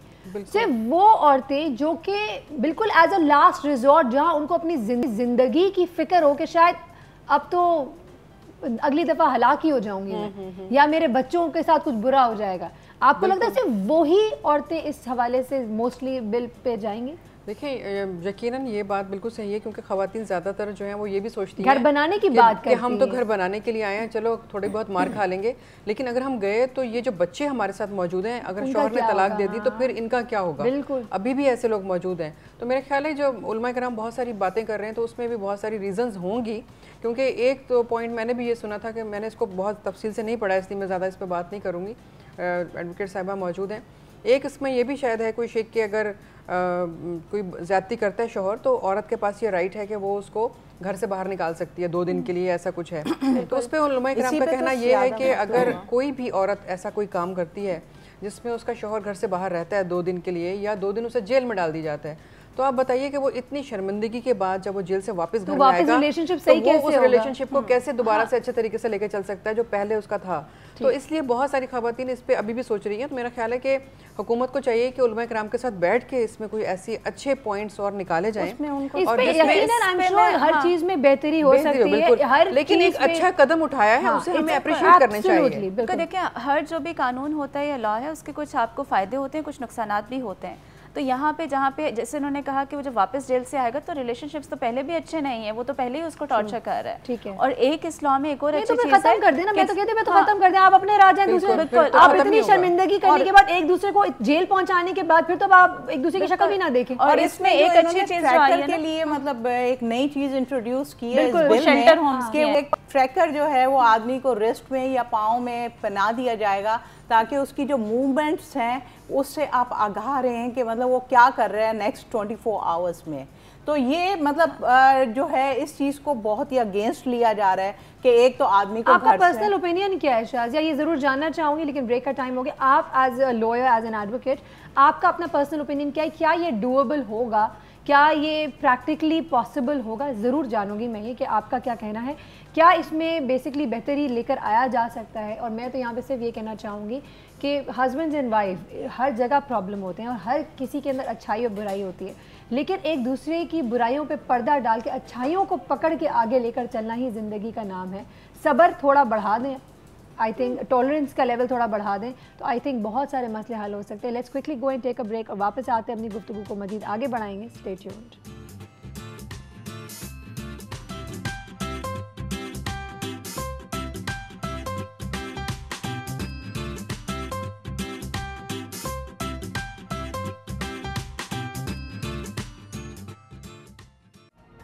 हुकूक निस्वा बिल के निफाज के बाद पहली 2 तलाक़ें सामने आ गईं। बिहाड़ी के जमींदार के हंसते बसते घर की तबाही का आगाज हुआ बीवी के साथ घरेलू झगड़े से। तशद्दुद का शिकार बीवी पहुंची थाने। पुलिस ने हुकूक निस्वा बिल के तहत कार्रवाई करते हुए खादिम हुसैन को गिरफ्तार कर लिया। मुल्जिम खादिम हुसैन ने जमानत कराई और रिहा हो गया, लेकिन गिरफ्तारी और बेइज्जती से दिल बर्दाश्ता शोहर ने घर पहुँचते ही 3 बच्चों की माँ रुबीना बीवी को तलाक दे दी। इसी तलाक के रद्द अमल में खादिम हुसैन की बहन को भी बहनोई ने तलाक दे दी। 2 दिन हवाला पान में फिर उन्हें चलान कर दिता है। मैं जी तू जमानत छोटा है हूँ जी तनसीह का दावा किया सो मैं जी इस कानून तू तंग आके जो बिल पास होया मैं जी बीवी को तलाक दे दी है। यही वजह जी इस कानून के बारे पता नहीं कितने साढ़े नुकसान हो गए। क्या क्या जी नुकसान होया है? एक मेरी बहन रोल गई, एक मैं औरत को तलाक दे दी। खादिम हुसैन ने घर वालों के साथ कान पकड़कर एहतजाज किया और हुकूमत से बिल वापस लेने का मुतालबा किया है। मुजाहिरीन का कहना था कि शादीशुदा जिंदगी में ऐसे मसाइल का सामना होता है और बड़ों की निगरानी में मामला तय भी हो जाते हैं, लेकिन गिरफ्तारियों और सजाओं ने मामला को अब और भी पेचीदा बना दिया है। जी हाँ, आपने देखा और एग्जैक्टली अभी हम जो बात कर रहे थे उसी हवाले से आप किसी को भी चाहे औरत हो या मर्द हो, जब आप किसी को बेइज्जत कर देते हैं ना दुनिया के सामने, रिलेशनशिप वैसे ही तो फिर वो वैसे ही खत्म हो जाता है। वो शख्स कहता है जब मेरी इतनी बेइज्जती हो गई अब बचा क्या है? बिल्कुल। तो एज अ लास्ट रिजॉर्ट, लेकिन वो ये आप वो देखें। अब मैं तो ये भी कहूँगी कि इंसान के पास इतना शऊर होना चाहिए कि किस बात पे आप ये कंप्लेंट करवाने जाएं। नहीं है ना शऊर, अगर शऊर हो तो that's my point, that's my point. अगर आप सिर्फ खाना गलत खराब बनाया और उसने अगर प्लेट फेंक दी और आपने कहा इसने मेरे साथ जुल्म कर दिया और आप चले जाते हैं तो आपका घर तबाह हो गया, फिर अब आप रो रहे हैं। बजाय ना ये जो थाने में जाने का इन्होंने इंट्रोड्यूस कराया है, इनको चाहिए कि ख़वातीन काउंसलर्स कुछ ऐसी बनाएं तो ख़वातीन को शुरू में कहें कि आप अपने काउंसलर से जाके मिलें, थोड़ी काउंसलिंग हो उनकी, वो उनसे पूछें और साथ कोई आलिमा भी बिठा के रखें जो उनको दीन के हवाले से गाइड करें। तो पहले काउंसलिंग होनी चाहिए एक छोटे लेवल पर, एकदम से थाने में नहीं चले जाना चाहिए। बिल्कुल। इसी तरह मर्दों को कोई प्रॉब्लम है तो वो काउंसलर मर्दों के पास जाएं और वो उनको बुला के कहें और बल्कि उन चीज़ों को रिजॉल्व करें कि हम किस तरह से इसको बेहतरी के साथ कर सकते हैं। जब आप एक ओपनली दुनिया के सामने किसी चीज़ को लेकर आते हैं वो कभी भी बेइज्जती काबिल बर्दाश्त नहीं होती। बिल्कुल सही। अच्छा, हमने पर्सनल ओपिनियन मांगा था, हमारे पास एडवोकेट शाज़िया मलिक मौजूद हैं, तो उनसे पूछ लें कि आपका इस लॉ के हवाले से क्या ओपिनियन है? मेरा इस लॉ के हवाले से ये ओपिनियन है कि अभी आपने देखा एक सिंपल केस हुआ, एक फैमिली में वट्टा सट्टा हुआ है। अब वो औरत जो है मतलब अपने मियाँ से तंग आके उसको ये अवेयरनेस हुई कि मैं अपना राइट्स के खिलाफ खड़ी हो सकती हूँ। हाँ। वो बेचारी मतलब कंप्लेंट लेकर चली गई, वापस घर आई है तो मतलब जो उसके मियाँ ने उसको मारा पीटा, उसके बाद उसको तलाक भी दे दिया। वहाँ चैप्टर क्लोज कर दिया। And what happened to next is कि मतलब उसने जो भाई ने अपनी बीवी को भी तलाक दे दी। ये ड्रॉबैक है हमारे इसका। अब मैं ये कहना चाहूँगी कि हम इसको बर्दाश्त कर सकते हैं कि औरत पिटती रहे, जो अज़ल से पिटती आ रही है। आदमी जो है इस बात को तो बर्दाश्त कर सकता है कि जी औरत जो है सारे जुल्म सितम सहती रहे। आप अपनी इतनी सी बेइज्जती बर्दाश्त नहीं कर सकते हो कि आप कत्ल भी करो और आपका नाम भी ना लिया जाए। बिल्कुल ठीक। अब आप मुझे ये बताएं कि ये प्रोटेक्शन जो आपको दी जा रही है, आप सही हो जाओ। आप ऐसा जुल्म सितम नहीं करो कि एक औरत घर से निकल के बाहर आपके खिलाफ जाए। आप एक अच्छे दोस्ताना माहौल में अपनी जिंदगी गुजारें, उसको आप मतलब इक्वल ट्रीट करें, अपना सर्वेंट ट्रीट नहीं मुझे करें। आपकी बात बिल्कुल समझ में आ गया। आप मुझे सिर्फ एक बात बताएं, डू यू फील कि इस लॉ के ऊपर मजीद बैठ के बात करने की जरूरत है और उसको और मजीद बेहतर बनाया जा सकता है? बनाया जा सकता लेकिन ये law is a good law जिससे आगे मसले मसाइल को एटलीस्ट एक किस्म का आपके पास डेट तो आएगा। बिल्कुल बिल्कुल। ये देखें लॉ बहुत अच्छा लॉ है इन अ सेंस कि हम ऐसे बहुत सारे लोग हैं जो बिला वजह भी अपनी बीवियों को मारते हैं गलत काम करने के लिए या ड्रग्स की वजह से, अदरवाइज बिल्कुल जुल्म करते हैं। डिप्राइव्ड औरतें बेचारी आज उनको मतलब कुछ भी राइट्स नहीं है। अगर मार खाती रहे, सब कुछ जुल्म सितम सहती रहे, अब वो कब तक? ठीक है, आप अपने ऊपर रख लें। अगर आपको जो आप अगेंस्ट हैं इस चीज के, आपको 2 दिन मतलब अंदर रख के मारा जाए और आपके हर एक्शन को गलत मतलब साबित किया जाए तो आप क्या फील करेंगे? बिल्कुल सही है। ठीक है जी, यहाँ पे सिर्फ मैं ये कहूँगी कि देखें जब ये लॉ आया है तो this is a normal reaction. ये लेकिन ये नहीं है कि ये जनरलाइज नहीं है, हर एक इंसान ये नहीं करेगा जो इन्होंने किया। बिल्कुल। तो जब भी आप आवाज़ उठाते हैं आप नुकसान बर्दाश्त करते हैं। होना यहाँ ये चाहिए कि जैसे उन्होंने कहा काउंसलर्स होने चाहिए। अगर ख़वातीन को लगता है कि तशद्दुद बढ़ गया है तो ऐसे ये लॉ ही में हमारे आना चाहिए कि कुछ गवर्नमेंट की तरफ से अपॉइंटेड काउंसलर्स हैं, यू कैन सीक हेल्प कि क्या मुझे ये कदम उठाना चाहिए, इसके ये कॉन्सिक्वेंसेस हो सकते हैं। लास्ट रिजॉर्ट और उससे पहले टीयर्स होने चाहिए कि पहला कदम ये हो, पहले कदम में आप वहां पहुंच जाएंगे तो फिर तो मामला खत्म सारा फिर सही होने के कोई चांसेस नहीं। एक नॉर्मल वे में भी हमने देखा था इस बिल से पहले भी, मतलब जो अच्छी फैमिलीज की लड़कियां हैं कोर्ट जाते हुए तो वो भी घबराती थी, क्योंकि उनको ना सिर्फ अपने हस्बैंड का तो चलने लड़ाई हुई, वो सोच सकती है कि अब इसकी परवाह नहीं है, लेकिन उसको अपनी फैमिली की, अपने पेरेंट्स की इज्जत का ख्याल होता था तो वो मतलब कोर्ट नहीं जाती थी, जुल्म सितम सहती रहती थी। तो अब भी यही होगा कि जो मतलब बहुत ही मिडिल क्लास से लोअर मिडिल क्लास का तबका है वो ये आवाजें उठाएंगे और कोर्ट में आके मारे भी खाएंगे। एक क्लॉज और भी है, जिसने गलत किया होगा उसको भी पेनलाइज किया जाएगा और अगर किसी ने गलत कंप्लेन की है,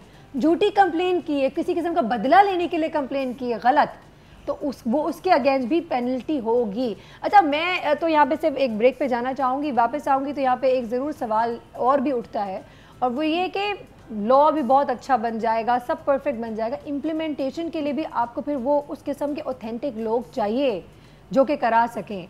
जो हाल अभी है हमारे पास, हमारी फोर्स का, अगर हम पुलिस फोर्स की भी बात करें तो क्या वो लेवल ऑफ ट्रस्ट है कि हमें लगता है वो हमारे ज़िंदगी का इतना मेजर प्रॉब्लम, घर का घरेलू प्रॉब्लम हल कर सकते हैं? सवाल छोड़ के जाती हूँ ब्रेक की तरफ, कहीं मत जाएगा, will be back very shortly.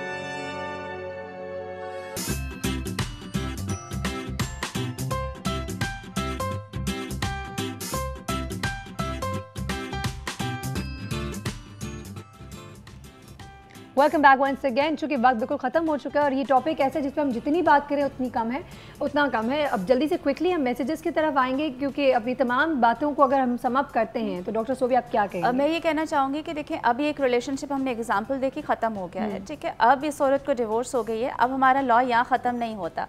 Government को अब ये एक्शन भी लेना चाहिए कि अब इस औरत को वो कैसे हेल्प आउट कर सकते हैं। सिर्फ दारुल अमान या किसी शेल्टर बनाकर डाल देना इज नॉट द सॉल्यूशन। उसको कोई हुनर सिखाएं कि वो अपने लिए कमा सके, वो अपने बच्चों का इंडिपेंडेंट हो सके। तो इस रिहैबिलिटेशन के ऊपर भी काम होना चाहिए। This is very important. जिस तरह हम कहते हैं ना, अगर जेल भी है तो जेलों के बाद एक पूरा रिहैबिलिटेशन होना चाहिए। जेल में आपने पनिश कर दिया, फिर रिहैबिलिटेट करें कि वो इंसान वापस इंसान बन के इस माशरे में आए, वरना he will come and do a bigger bad deed when he comes back. तो आपके अगेंस्ट, आपके ओपिनियन के हवाले से, what do you think, you are okay with the law and but you think कि अभी इस पे और मजीद काम करने की जरूरत है? काम होना चाहिए, बिकॉज ये यहाँ तक नहीं होता। कॉन्सिक्वेंसेज सामने आ रहे हैं, अकॉर्डिंग टू कॉन्सिक्वेंसेज अब हम हैं जो है वो कुछ चीज़ें रिफ्रेम भी करनी पड़ेंगी और मजीद हमें कुछ एक्शन। अच्छा डॉक्टर सोफी, चूंकि you are a psychologist, I would like कि आपने लास्ट मैसेज में ज़रूर बात करें कि मर्द हजरात और औरतें अगर कोई मसले मसाइल हो रहे हैं राइट नाउ करंटली, कोई इशूज़ हैं, उसको किस तरह बेटर हैंडल कर सकते हैं? उसके लिए बेटर ये है कि पहले तो कोशिश करें कि अगर आप उससे आपस में बैठ के थ्रू कम्युनिकेशन कर सकते हैं। वो तो नहीं कर पाते ना, और अगर नहीं करें तो there are lot of marriage counsellors, हमारे पास बहुत सारे केसेस आते हैं। और यूजुअली मैं फीमेल्स को कहूँगी मर्द आना पसंद नहीं करता, यूजुअली फीमेल है और वो ये कह के आती है कि मेरे साथ कोई नफ्सियाती मसला है,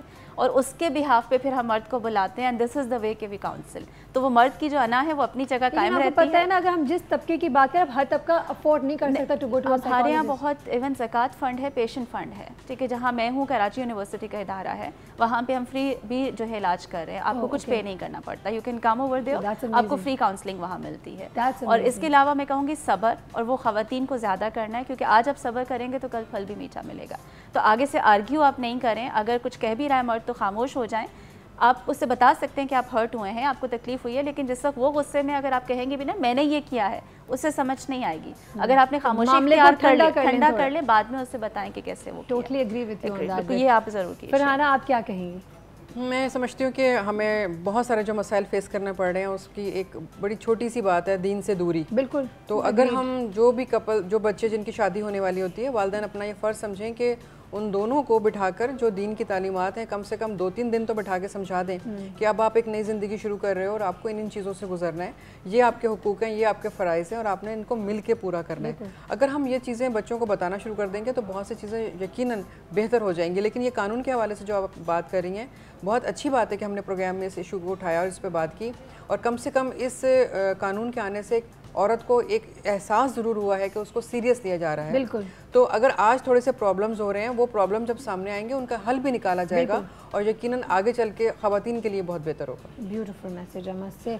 मैं तो ये कहूँगी कि जैसे आज आपने इस इशू को रेस किया और इस पर अच्छी डिबेट की, मैं कहती हूँ जो मीडिया है वो बहुत पावरफुल है। एब्सोल्युटली। आप अपनी ये जो लोअर मिडिल क्लास या मतलब अपनी आवाम को एजुकेट कर सकते हैं, ये इस बिल के हवाले से भी एजुकेट कर सकते हैं कि इसमें मतलब मर्दों को भी बुरा नहीं लेना चाहिए कि क्योंकि ये आपके ख़िलाफ़ नहीं है।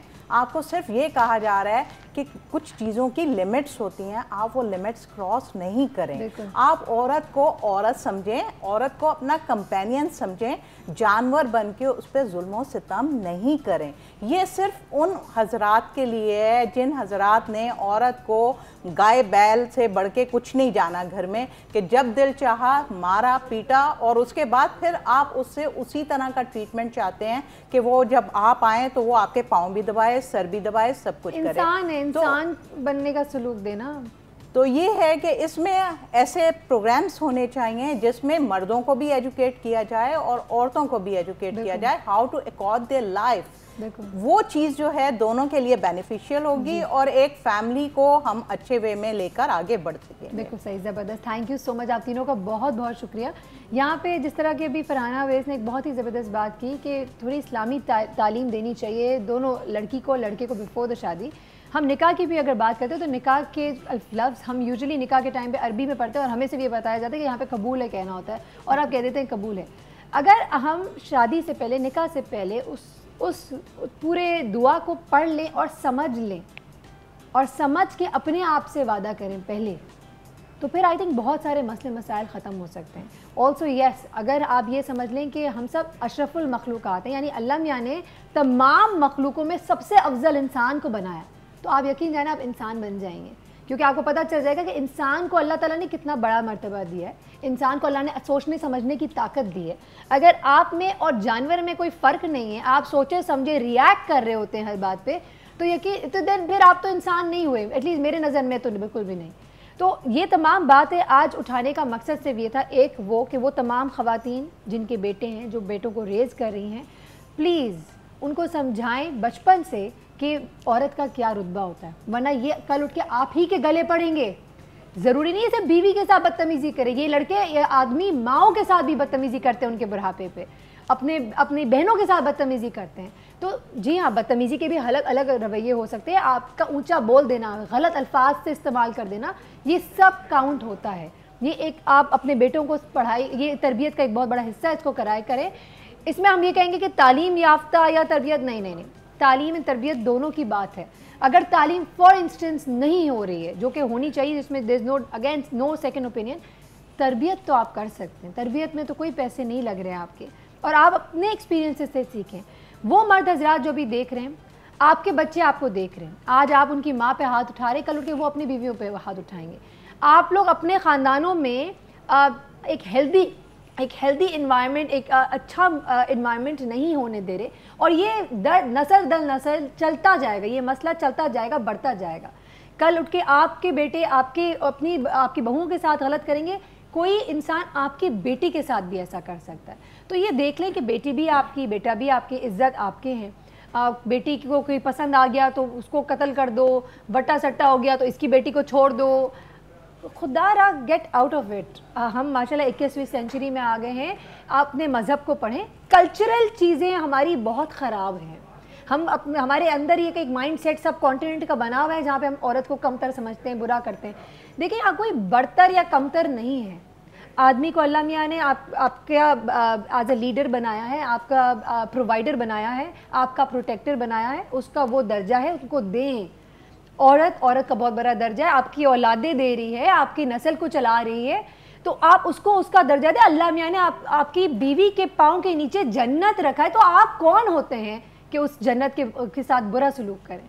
तो खुदारा अच्छा करें। और अगर आपको ऐसा लगता है, ये मेरा अपना पर्सनल ओपिनियन है, सायरा कबीर का पर्सनल ओपिनियन, डिस्क्लेमर दे रही हूँ यहाँ पे, कि अगर कोई मसला इतना है कि आपको लगता है नहीं रह सकते, आप एक दूसरे की शक्ल नहीं देख सकते, हर दिन का एक टॉर्चर है, हर दिन के अभी एक सांस ले लेंगे तो चमाट पड़ जाएगी, या गालियाँ हो जाएंगी, या बदतमीज़ी हो जाएगी, तो छोड़ दें, इज्जत के साथ एक दूसरे को छोड़ दें, नहीं रहे।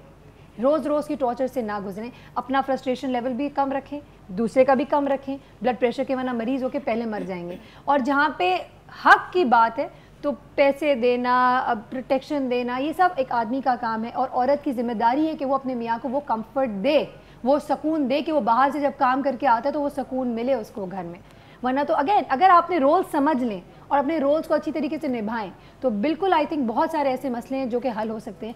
सब्र रखें अपने अंदर, अपने बड़ों को वो इज्जत दें कि अगर कोई मसले मसाइल हो तो आप अपने बड़ों से रुजू कर सकें, आपके बड़े आप लोगों को समझाएं तो आप असर रखें, और कभी वो लाइन क्रॉस ना होने दें जहाँ से फिर वापस पीछे मुड़ ना सकें। यही कहना चाहूँगी, यही मेरा लास्ट मैसेज होगा। अल्लाह ताला तमाम लोगों के घरों को खुश आबाद रखे और मसले मसाइल ख़त्म करें। बिलीव मी, बहुत सारे मसले इंसान खुद क्रिएट करता है, तो अपने साथ अपने बच्चों का ख्याल रखें, अपने इर्द गिर्द अपने रिलेशनशिप का ख्याल रखें। सायरा कबीर हमारे मेहमान और हमारी पूरी टीम को इजाज़त दें। Have a great weekend इंशाल्लाह we will see you next week on Monday. अल्लाह हाफ़िज़।